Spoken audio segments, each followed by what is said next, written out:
Friends, welcome my YouTube channel. आप लोग कैसे हैं? तो उम्मीद करती हूँ अच्छे होंगे। तो फ्रेंड्स देखिए, एक कमेंट आया है कि आप भोजपुरी गाने पर ही डांस क्यों करती हैं। हमने बोला कि हमें भोजपुरी गाना बहुत पसंद है, इसलिए हम डांस करते हैं। और हिंदी सॉन्ग में हमें कोई एलर्जी नहीं है, कोई दिक्कत नहीं है डांस करने में। फिर भी हम डांस पूरा मिक्स गाने में करते हैं।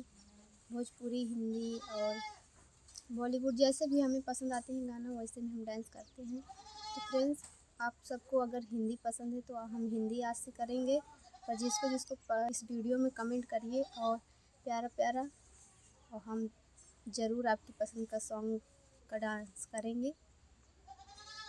तो फ्रेंड्स, अब मुझे भोजपुरी बहुत पसंद थी, इसीलिए हम भोजपुरी गाने में डांस करते हैं। लेकिन कोई बात नहीं, हम हिंदी और भोजपुरी सब पूरा मिक्स गाने में करते हैं और मिक्स गाने में करेंगे।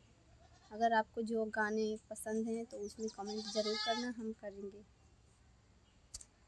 तो फ्रेंड्स, जिसने कमेंट किया है वो शायद मेरे गांव के भैया लगते हैं और वही कमेंट किए हैं। तो कोई बात नहीं, हम हिंदी सॉन्ग में भी डांस करेंगे। और प्यारा प्यारा बस कमेंट करिए, और सब्सक्राइब अगर न किए हो तो ज़रूर कर लेना, और शेयर करना बिल्कुल ना भूलिए। तो फ्रेंड्स, ऐसे ही प्यार बनाए रखें। हम आपका सारा जितना मनपसंद सॉन्ग है, जैसे आप कहेंगे हम वैसे ही डांस करेंगे।